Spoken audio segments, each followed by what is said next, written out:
Grande semana de Premier League. Peço desculpa por ter estado um bocado ausente, mas realmente tenho estado bastante doente na última semana.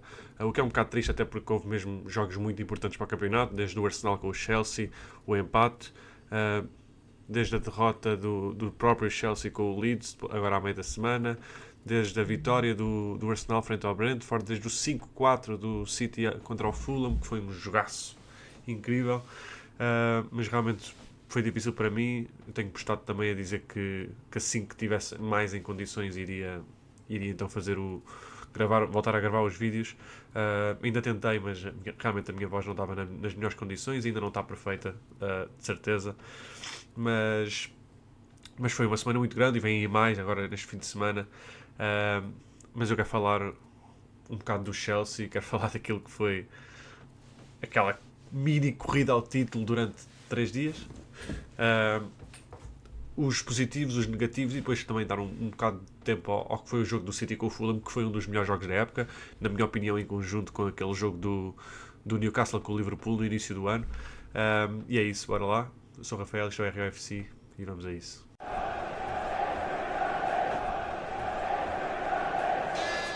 Como disse então na intro, vou dar primeiro já um tempinho assim ao jogo do City com o Fulham, porque acho que o fator Chelsea é mais importante nesta semana, o que aconteceu com o Chelsea, seja no empate, seja na derrota depois. Mas dar essa palavra de apreço ao jogo que foi o Fulham com o Manchester City, porque realmente foi um dos jogos da época. O City encontra-se a ganhar por 5-1 a uma certa altura do jogo, e o jogo acaba 5-4 na casa do Fulham, do Marco Silva, no Craven Cottage. E há muitos positivos para a equipa de Marco Silva, não é? Primeiro porque teve um resultado não positivo, não é? Mas no fundo acaba por ter muitos positivos a performance, principalmente na segunda parte do Fulham, e a mentalidade que desenvolveu.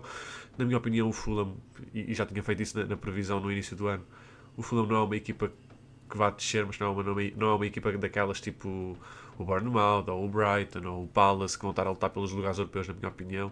O Aston Villa, o Newcastle. Não está nesse patamar, está nos patamares abaixo, mas também não acho que esteja no nível de um Wolves, não acho que esteja no nível de um Burnley, não acho que esteja no nível de um Leeds. Uh, mas mas a performance foi muito boa, principalmente na segunda parte. A mesma coisa para o City, muito boa performance na primeira parte, e na segunda desliga-se, e é aí que entram as dúvidas em relação ao que o City realmente vai mostrar esta época, porque realmente eles têm ganho jogos, têm, e estão apenas a 5 pontos do primeiro lugar, afirmam-se como os principais candidatos a essa luta com o Arsenal, mas ao mesmo tempo são performances muito, muito, muito difíceis e que mostram muitos negativos. Agora, isto a mim, como fã do Arsenal e como uma pessoa que viu o City nos últimos anos, o domínio que eles tiveram, há dois lados da moeda. Porque num lado temos realmente performances que não mostram uma convicção muito grande e não mostram, não dão motivação, não dão uma certa forma de acreditar que o City vai poder lutar pelo título com este tipo de performance, até porque dependem muito do Haaland e neste momento também um bocado do Foden. Uh, mas ao mesmo tempo é aquela equipa que nós vemos, se eles estão a jogar assim nesta altura, e sabemos como é que é o City no fim das épocas normalmente, se eles estão a jogar assim nesta altura e continuam apenas a 5 pontos, o que é que acontece quando conectarem melhor? E a verdade é que o Arsenal ainda vai à casa do City, não é? O City empatou em casa do Arsenal no início da época.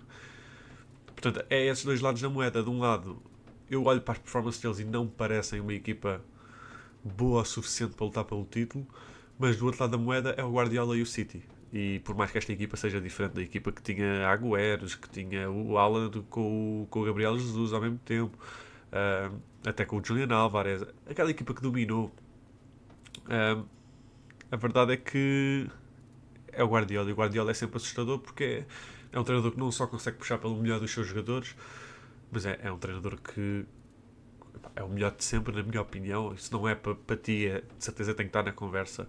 E ele mete sempre esse tipo de respeito, esse tipo de medo nos adversários. E obviamente o Arsenal é uma equipa que, por mais que eu queira negar isso ao máximo, é uma equipa que tem muitas dificuldades sob pressão. É um plantel que está sob essa pressão de ganhar títulos finalmente. A mesma coisa para o Arteta. E sabemos que o Arteta é um treinador que, apesar para mim de ser um dos melhores do mundo, é um treinador que às vezes também pode fazer aquilo que o Guardiola faz, que é overthinking. Às vezes o quanto ele pensa, às vezes pode ser o pior defeito dele. Mas vamos ver, o Arsenal também ganhou a Brentford, portanto foi bastante confortável o jogo até.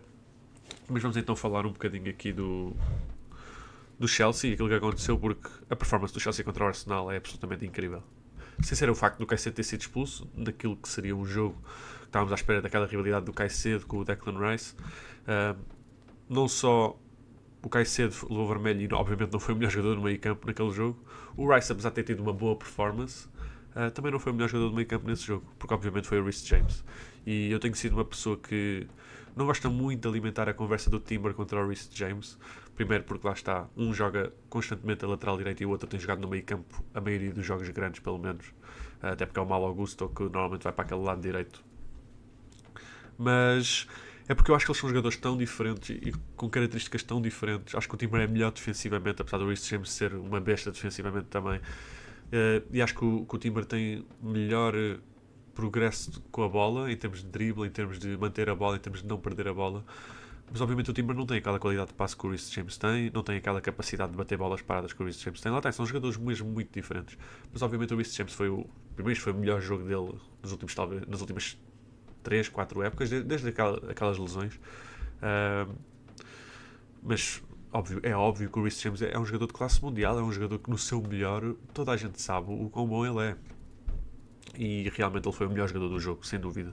E o Chelsea, sinceramente, mesmo com os 10 jogadores, jogou melhor que o Arsenal. Eu tenho que ser sincero nisso. E não vou mentir, depois do jogo eu estava tipo, pá, contra 10 jogadores nós devíamos ter ganho, mas ao mesmo tempo com a performance que tivemos, ao menos sacámos um ponto fora contra o Chelsea, que é uma equipa que está na luta pelo título depois desta performance. E a verdade é que essa luta pelo título durou 3 dias até jogarem contra o Leeds. E nós pensamos no Leeds-Chelsea, que historicamente é uma rivalidade gigante na Premier League, não sei se sabem, mas é um jogo histórico. E se forem ver canais de fãs do Chelsea, se forem ver a opinião de fãs do Chelsea e do Leeds, é sempre um jogo que tem muita história, é sempre um jogo que tem muita rivalidade, é sempre um jogo que é muito importante para os dois lados dos fãs. E para mim é muito imaturo da parte do Maresca. Indiscutivelmente para mim é um bom treinador, mas é muito imaturo da parte dele e mostra o porquê, e o Arteta passou por estas fases também, dele não valorizar certos jogos e a história que eles têm. Porque não só não jogar com o Reece James num jogo em que não tens Caicedo, e ok, deu tempo ao André Santos, que tem jogado bem até, obviamente não jogou bem nesse jogo, mas tem jogado bem até quando é chamada a jogo. Mas não ter o Reece James como opção, não ter o Pedro Neto, que eu acho que não é um jogador extraordinário neste momento, acho que está um bocado overrated, está a ser um bocado cotada acima daquilo que ele realmente é como jogador, mas é um jogador que trabalha muito, é um jogador que é muito importante defensivamente, e sabemos como é que é o Elland Road, é um estádio muito difícil de ir. É muito imaturo jogar sem os seus melhores jogadores todos, lá está porque o Caicedo não podia, o Reece James nem sequer entrou, apesar de estar no banco, e o Cole Palmer acabou de vir de lesão, e a verdade é que, apesar de ter entrado, não afetou o jogo de todo. E depois ainda jogar com aquela defesa, jogar com o Chalobah lateral direito, jogar com o Adar Rabiot, que já mostrou várias vezes esta época que não é para um nível do Chelsea, não é um jogador de nível do Chelsea, nem sei porque é que ele acabou por sair do Fulham para ir para o Chelsea, não sei o que é que o Chelsea viu nele que chamou a atenção nesse sentido. E depois ainda jogar com o Badi Achille ao lado disso, ou seja, tu tens 3 centrais, um deles lateral direito, nem faz sentido nenhum, porque o Chalobah não é um jogador que seja propriamente incrível com os pés, não é um jogador rápido, não é um jogador que vai conseguir preencher aquele corredor. Não percebo porque é que se vai sentar o Reece James, porque é que não joga o Malo Augusto daquele lado na mesma. O Malo Augusto é um jogador novo, é um jogador que é bom para estes jogos, vai correr, vai se querer mostrar, quer ganhar o seu lugar na equipa permanentemente, apesar de ter tido muitos minutos. E obviamente, não só pelo erro que teve no fim o Adar Rabiot, mas não tem qualidade para jogar numa equipa que quer lutar pelo título. Isto é o mesmo quando nós jogávamos com o Rob Holding, na minha opinião. É um central que pode ser decente em contexto de Premier League, mas não é o suficiente. Não tem caráter, não tem características, não tem mentalidade para jogar num clube que está sob pressão todos os jogos para ganhar. Por isso é que o Fulham era ao nível dele. Por isso é que o Rob Holding, depois de sair do Arsenal, desapareceu completamente e agora está na América. São jogadores que estão num nível acima, estão num patamar acima daquilo que eles realmente deviam estar. E não quero estar só a dar o mérito ao Chelsea e ao Maresca pela escolha, mas obviamente também dar o crédito ao Leeds, que lá está, foi para este jogo sabendo o valor que tem histórico, sabendo que o Chelsea é uma equipa que, apesar de ter grande talento, não é imbatível, e já tínhamos estado disso esta época. E foi um Leeds que esta vitória não os cementa como não vão descer, porque é difícil, não é? Um plantel, ainda por cima como o Leeds, na minha opinião, depois do Wolves ter o plantel mais fraco que o do Burnley até. Uh, mas é um plantel que parece bem treinado, acima de tudo, apesar de haver muitas críticas ao treinador do Leeds na fanbase deles. Mas é um plantel que para mim parece muito bem treinado. É um plantel para mim que pode jogar de várias formas. Sabe jogar com bola, sabe jogar sem bola. Uh, e isto obviamente é consoante as expectativas que temos de um Leeds que veio da segunda divisão. E sabemos o que é que acontece às equipas de segunda divisão nos últimos anos, que é descer logo no ano a seguir. Obviamente este ano o Wolves vai descer, é garantido, na minha opinião. Mas logo a seguir o Leeds e o Burnley estão nessa conversa e olhámos para o Brentford no início da época, olhámos para, sei lá, se calhar para um Nottingham, a descida que tinha tido. Já tinha dito que o Nottingham não ia ser aquilo que tinha sido o ano passado, o próprio West Ham, que tem estado muito fraco também. Mas lá está, foi uma corrida que durou 3 dias para o Chelsea, porque depois daquela performance com 10 jogadores contra um Arsenal, contra obviamente a melhor equipa da Inglaterra este ano, é lamentável a forma como eles jogaram. E lá está. A gente pode estar a querer criticar o Xalová, o Adarabioyo, o Badiachil, o Enzo, que teve um jogo pobríssimo, o Estevão, que teve um jogo pobríssimo. Mas nós sabemos que estes jogadores são bons jogadores. Obviamente, eu já disse o que é que tinha a dizer dos centrais, acho que não são do nível do Chelsea, mas são bons jogadores de Premier League, são melhores que os do Leeds. Portanto, não há justificação para não ganhar um jogo contra estes jogadores. Portanto, foram problemas táticos, foram problemas individuais. As culpas que estão a pôr no Roberto Sanchez, apesar de eu não achar que ele seja nada de especial, para mim são disparatadas, não tem culpa em nenhum dos golos.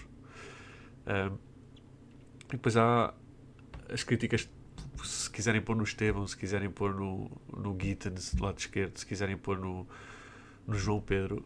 A verdade é que para mim não é isso. Estes são bons jogadores, são jogadores que já mostraram noutros clubes e no próprio Chelsea que são grandes jogadores. O João Pedro foi incrível no Mundial de Clubes.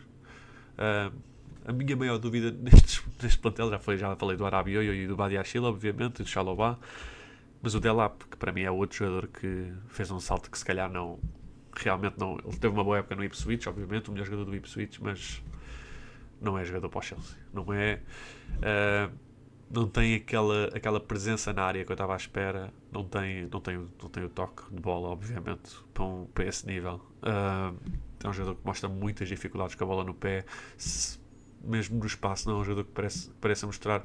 É aquele jogador que parece que beneficiava muito de jogar contra blocos muito altos. E a verdade é que quando jogas num clube grande isso desaparece na maioria dos jogos, porque a maioria das equipas vai jogar em bloco baixo. E não no mesmo nível, porque acho que o Gyökeres é muito melhor que o Delap.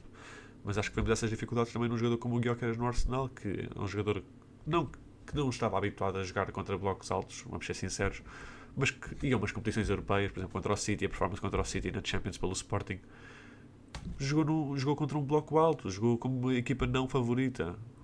E é um jogador que beneficia muito do espaço deixado por essas equipas que gostam de subir e gostam de lutar pelos resultados.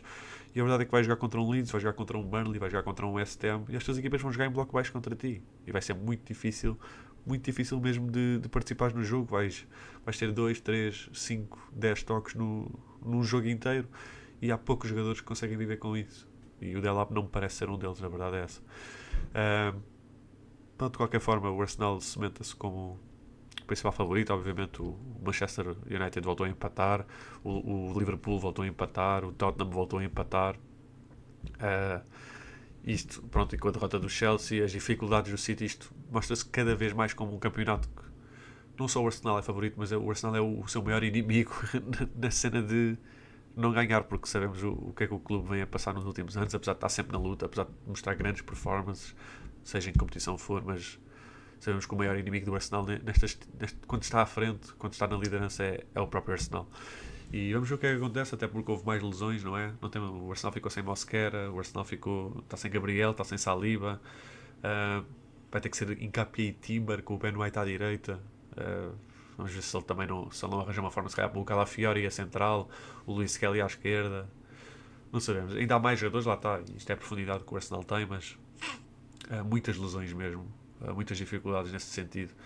E quando jogas 2 em 2, 3 em 3 dias é complicado. Mas vamos a isso, continua. Vamos ter mais jogos agora na próxima semana. Só dar aqui um olhinho no instante do que é que vamos ter assim de importante. Porque Bons jogos, obviamente. O Villa contra o Arsenal. O Villa está em terceiro neste momento. É um jogo muito difícil. Mesma coisa para o City, que vai jogar contra um Sunderland, que neste momento já não é surpresa aquilo que está a fazer. Mais um empate agora, desta vez em casa em Anfield, que é sempre um estádio difícil, apesar da forma de Liverpool é sempre um sítio difícil de ir.